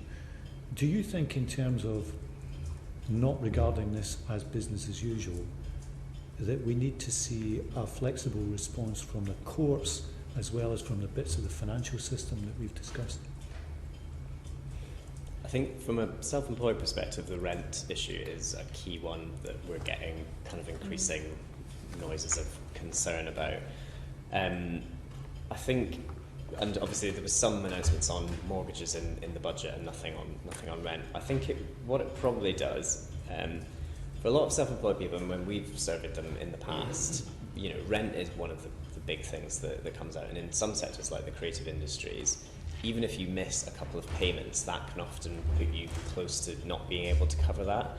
I think what this highlights is if we get to a situation where there's a kind of, threadbare cost replacement, so if it is, if people are just having to rely on kind of a welfare, limit of £95 if it's sick pay or lower, but they're still then missing their rent. And we then get into these questions about, does that mean that we'll end up in the courts? I think the risk then is you get into a kind of knock-on series of policy choices, which is then, you know, does this mean we should have rent relief? Does this mean we should have temporary relief on this? I think part of the logic behind why we're calling for something which is a bit higher level, a kind of something that's close to, you know, income protection, temporary income protection fund that can cover essentially what you're earning, is that it means that you can carry on as normal and that you don't have to then deal with all these second and third order kind of policy choices. That's kind of the approach that we're taking. So on the point about rent, I can't say in terms of the details of what that will mean for the courts and things like that. Income question. But I think this is, I do think this is the key thing. We want to keep income as stable and continuous as possible, so that we're then not getting tipped into all these other considerations which then flow from it. And just to say on that part, I mean, I think trying to keep it out of the courts is the key thing, and it does speak exactly as Alistair said to some of these things we talked about: support for short-time working, income protection, and also a safety net for those people who, for whatever reason, that isn't enough, who do end up missing mortgage or rent payments. But you would hope that banks and landlords alike would show some flexibility over the next 3 to 4 months, that you know there are going to be lots of people under pressure, and you wouldn't take a decision now to move to the courts to evict somebody because they missed a month's mortgage payments.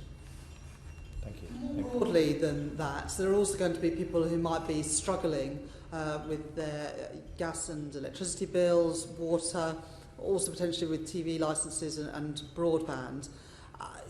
What advice are you giving to people about those? And perhaps, Ray Newton-Smith, what advice would you give to your larger members, the gas and electricity companies, the broadband providers, about ensuring that both business customers and households are not cut off from these essential services at this very difficult time for people? Perhaps broadband, more importantly than ever. The others are sort of obvious, but if people are going to be at home self-isolating, they'll need to be able to order groceries online, they'll need to be able to get information online, because there won't be other ways for them to get that sort of information. So what advice would you give to your members who provide those services?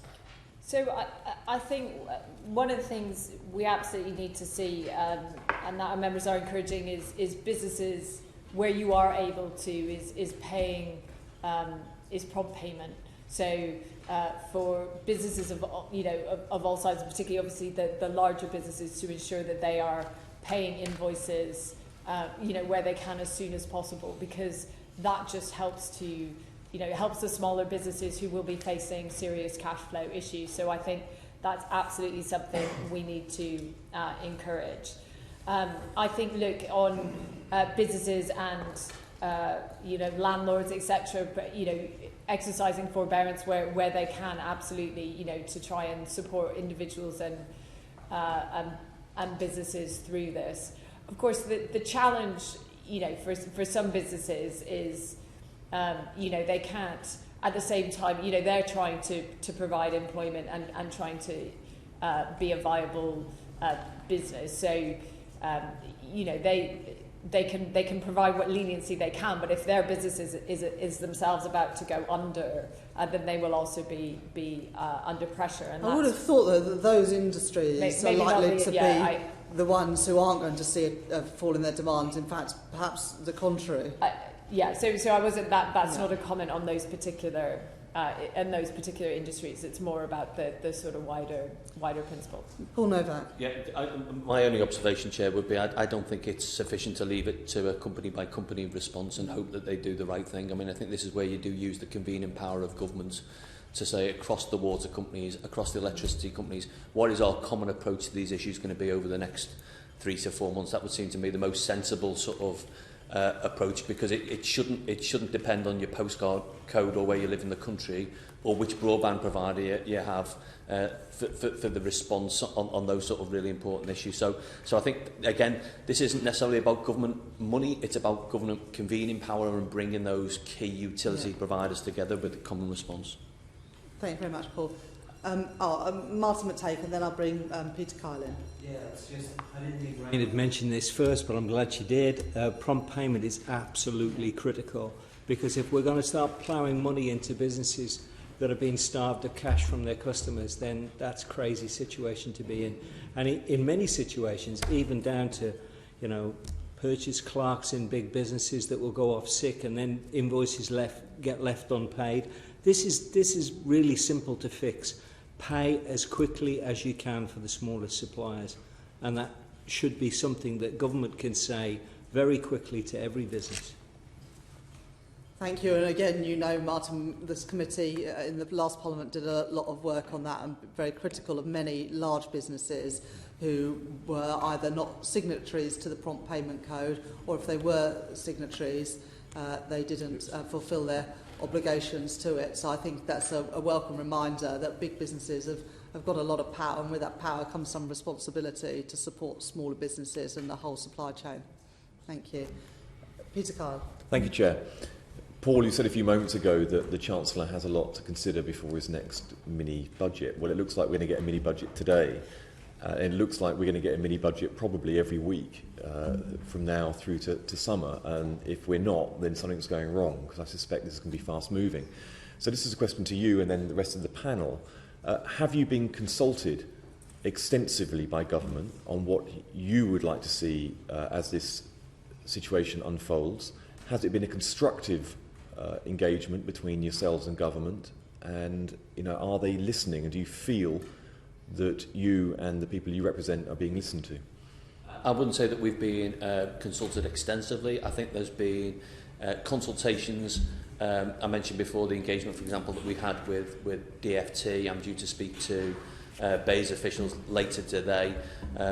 I think there's a need to sort of put this onto a proper footing, Peter, and for it not to be so ad hoc. And this is why we've made the call for a national task force, because I think it's important we're not just responding issue by issue, sector by sector, but that we are sitting down in a room and trying to identify where the pressure points are going to be over the next 2, 3, 4 weeks and beyond. So, these are difficult times for the government, and I'm always reluctant to say that the response is therefore we need more dialogue in another committee, because people are getting on with the job. But there is a real need to get the key stakeholders together. I think if you're serious about protecting jobs and livelihoods, whether it is in manufacturing or distribution or transport or aviation or whatever it might be, having the right people in the room matters. Thank you. Rain.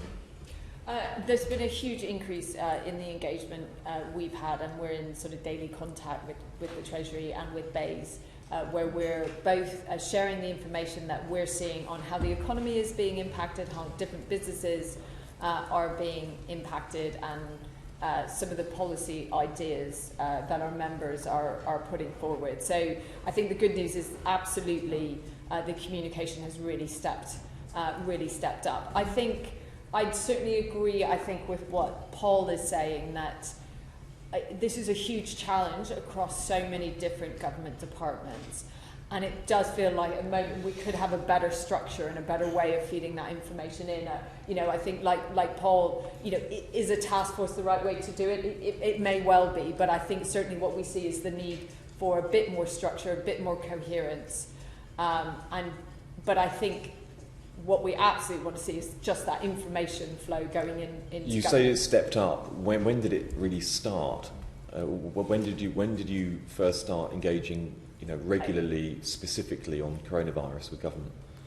I think it's hard for me to say exactly. Obviously, because of where we were with the budget, we're constantly coming up with ideas and discussing some of the economic analysis that we produce with Treasury teams ahead of a budget. Anyway, I would say it's really over the last 2 or 3 weeks where I think everyone is coming together and just seeing that we do have a crisis that's affecting the country, and everyone wants to help. So in that time frame, we could assume that when Italy started to succumb to the virus and its economy started to be profoundly affected, that's the point at which the government started to really start engaging in a... I think there was a step up in the engagement, but it had already stepped up before then. It wasn't just what was happening with Italy. And I think where we've hopefully also been able to play a role is obviously we're talking with Confindustria and some of the other business organisations across Europe about some of the challenges they've been facing, how they've responded. And I think there's just such an awareness that we've all got to work as hard as we can together to solve these problems as they arise. Alistair. Well, we wrote to the Secretary of State for Health and for Department for Work and Pensions on the 27th of February because we were getting, which seems like a lifetime ago now, kind of initial kind of feedback that there was concerns about a lack of guidance for the self-employed. We haven't had a response to that. I mean, possibly understandable given the circumstances, but on the coronavirus issue, we've found consultation really lacking. We've had engagement with other bits of government on kind of business as usual policy areas like late payment and IR35 and various other bits and pieces. But we would really like to be, we're here, we've got a voice that's, trying to represent freelancers and self-employed people. We're getting information in all the time, and we think, if that's kind of real-time, useful information that we think could help government inform. By the 27th of February, we'd already had our first outbreak in this country, in Brighton, where we'd had 7 cases confirmed, and then elsewhere in the country. And so that was the point at which there was still no meaningful dialogue between yourselves and government. Yeah, and we still have had very little, to be honest. I think it's a tricky thing. I really don't want to kind of pile in on the government because this is a huge, difficult issue. But, we see as a trade association for self-employed people, the self-employed and freelancers are very often left out of the discussion when it comes to government policy making.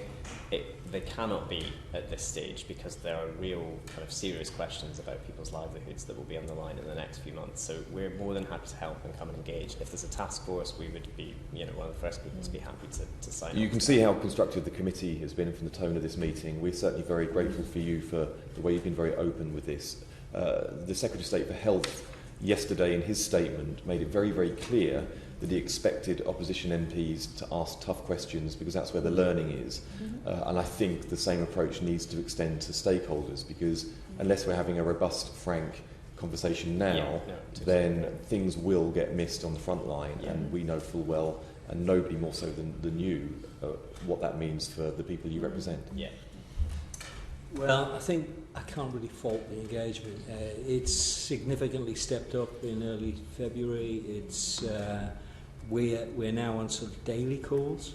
So I think the government's engagement with us, the fact that we can provide a lot of evidence, with 160,000 members, we can provide a lot of practical examples of how these measures are impacting and how they're responding. I think it's been a very positive relationship. And do you feel that the advice you give is heeded? It leads to action? At the moment, what we're trying to do is explain the problems, some solutions, and I think they are actively considering those solutions. What we can't do is provide a fix for every problem that's currently the country's undergoing. Okay. What we're trying to do is give the best possible evidence. I understand. A specific question for you, Rain, just to wrap up on hospitality. The announcement yesterday was difficult. Obviously, I represent the city of Brighton and Hove, which is deeply affected by hospitality. The message the message is many messages I've got from people running small businesses, whether it be pubs, clubs, activities in hotels. Was yesterday that the government have said that their businesses are unsafe, but haven't closed them. I don't know anybody in hospitality that thinks that was leadership from the government in the way that they had expected. Is it your belief? And I think from what you said earlier, it would be fair to assume that what the government should have done is either give specific instructions to customers to be more resilient in places like this, or to shut them altogether, which has been done, across Europe. Is that correct? So I think what I would say is just to echo earlier, I think the engagement between government and business has absolutely stepped up, and we are in daily contact with Treasury and BEIS, which is really helpful. But I think that it's only a few hours since what happened yesterday, and days move fast. But I think I go back to what I did say earlier. I don't think the announcement yesterday was well handled. I think it has caused a lot of stress for businesses in the hospitality sector. You could certainly hear that from the voices that were on the radio and others yesterday. So can the government learn from how that announcement was made and articulated to people yesterday? Absolutely. It's not really articulating. They're telling customers from an entire sector of our economy to stay away, but not close the business. And by doing so, have sort of abrogated themselves the responsibility for caring for the business for which they were responsible for shutting.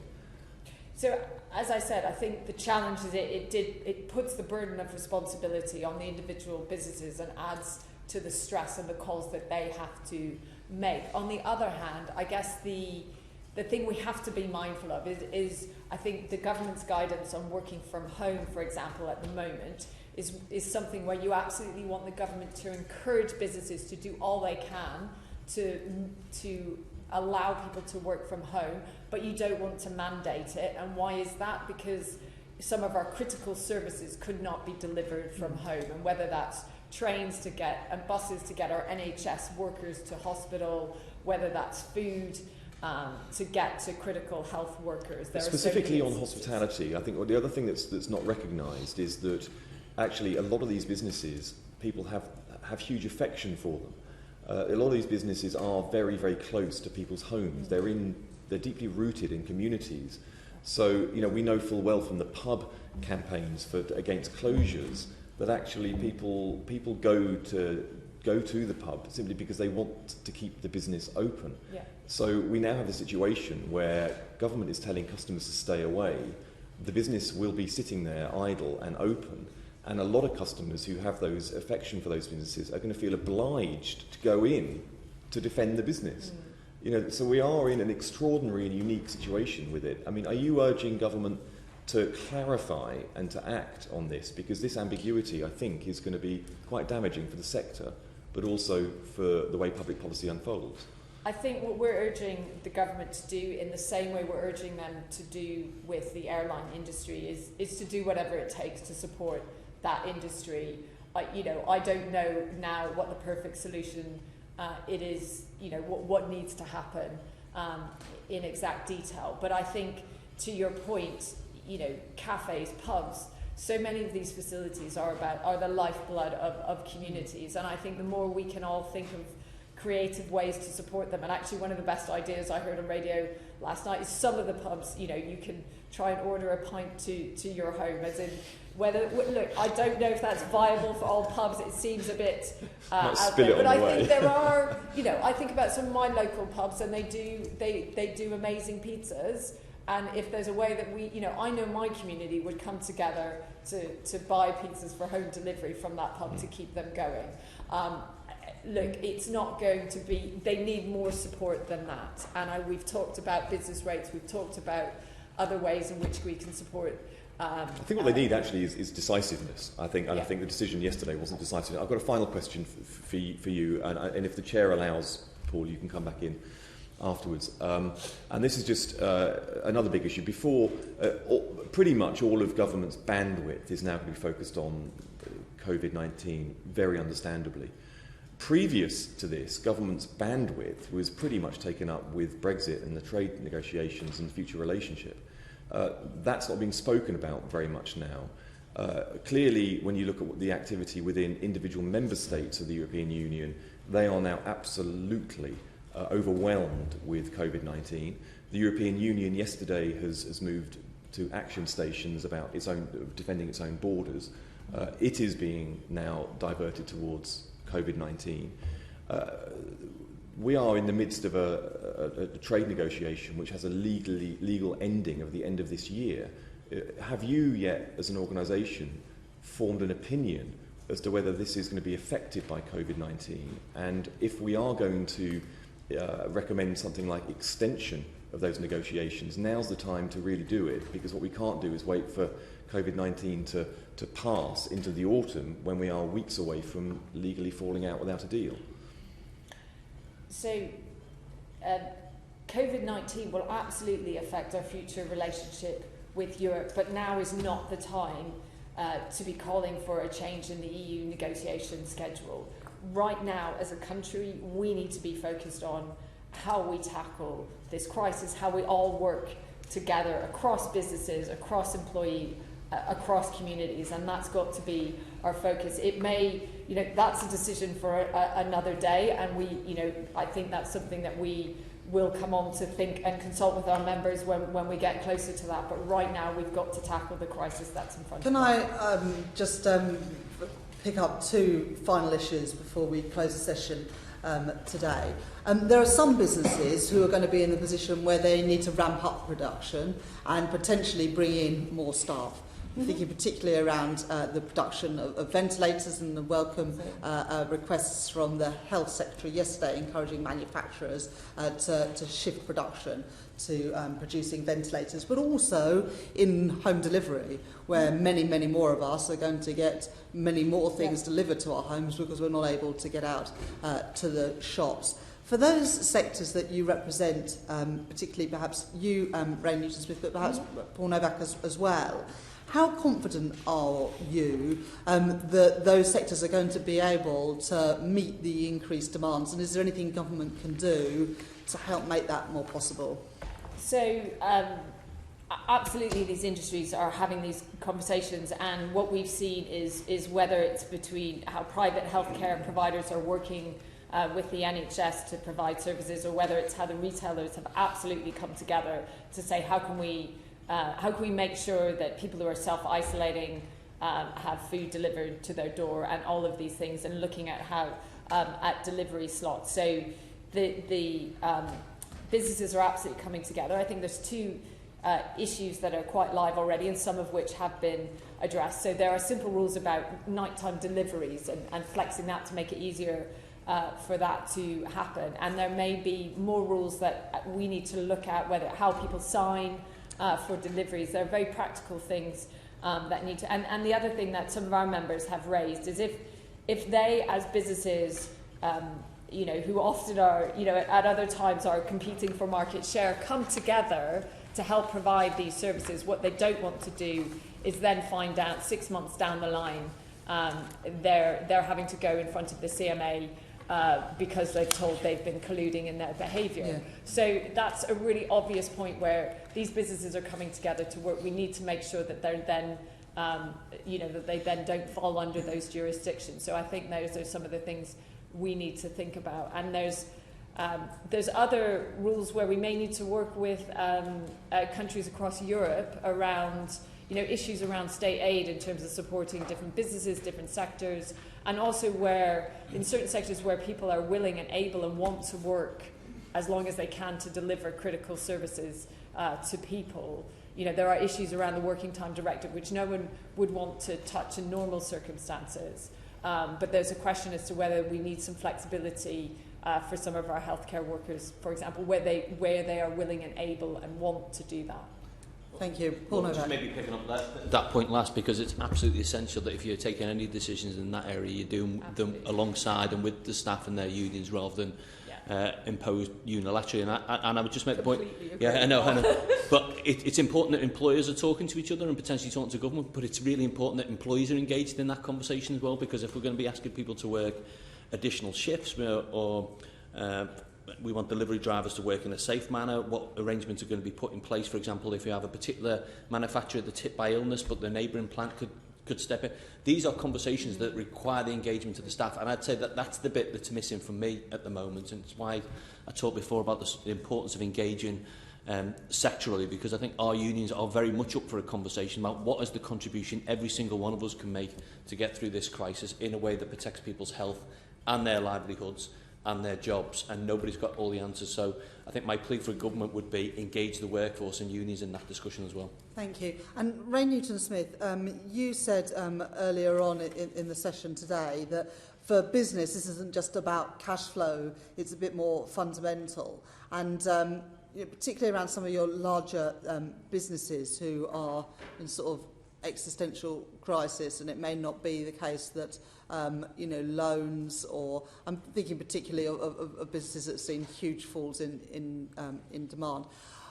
During the financial crisis, the government stepped in and took a stake in some businesses that were struggling not just with liquidity but also with capital.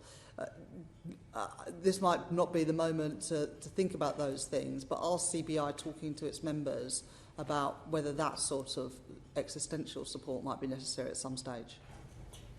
Yes, we absolutely are. I don't think we're mandating the mechanism at this stage, but do we have our members in the airline industry say, you know, this is absolutely critical. What we need to do is protect as many jobs as possible.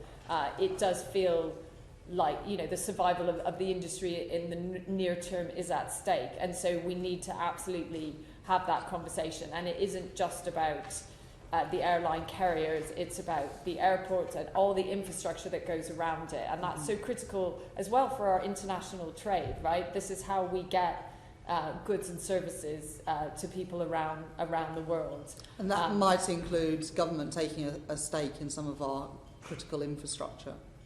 I think for us, we wouldn't mandate the outcome and the means. I think what we want the government to be doing is thinking about the sectors that are really in the firing line for the issues at the moment, talking to them, finding out what is the best solution to the problems they are facing, and then also thinking about what are the levers they can pull across the economy, whether that's providing relief from rate, business rate or other tax payments. That's one immediate way you can provide cash flow to sectors across the economy. So we really want the government to be doing whatever it takes. I'm not going to say how they have to do that. Thank you. And some of the industries that we've spoken about this morning, but that we are also,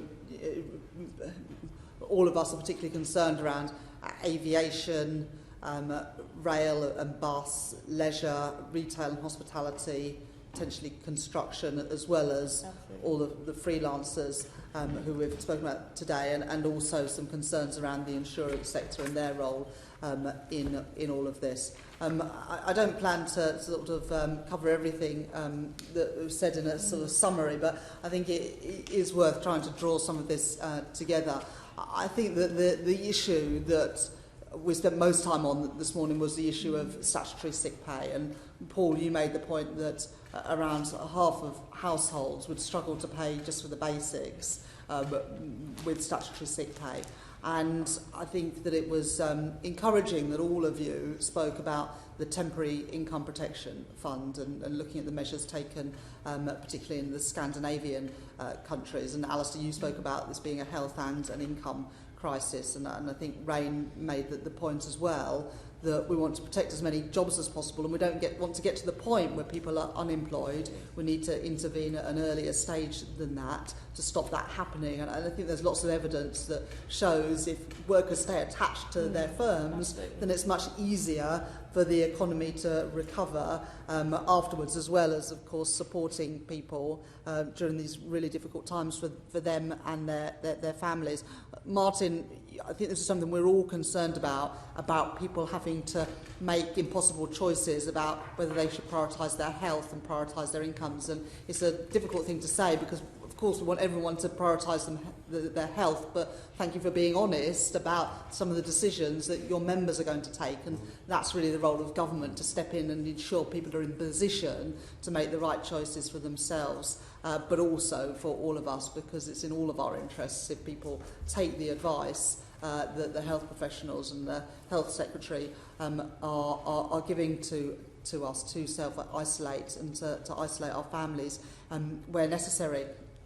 The issue about small businesses, and again, Martin, particularly from you, but also others, I think are very well taken, and I think we all hope that in the financial statement that's going to be at 7 o'clock this evening, that we see more support for small businesses.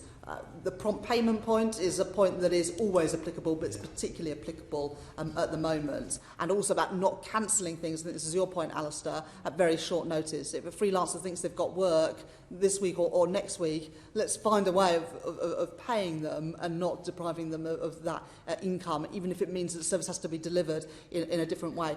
Rain's mentioned payment holidays, payment reliefs as well as loan guarantees, but recognising that they're not always appropriate because because many businesses worry about whether they can pay back that loan at the end of it. I think the issues of big businesses are different, and Rain, obviously you will represent most of those businesses at the CBI, but this point about prioritising the sectors where there are critical issues, whether that's because of social distancing, about falls in sales, about restrictions on movement, but also not just thinking about where the crisis is today, because next week you're going to add to those numbers of sectors as we have to take further measures to protect public health. So how can we avoid what happened yesterday, which was unfortunate in that people now have got confused advice and mixed signals. How can we make sure that the next announcements about what measures need to be taken, that we think about what support we're going to give to the businesses who were at sort of the sharp end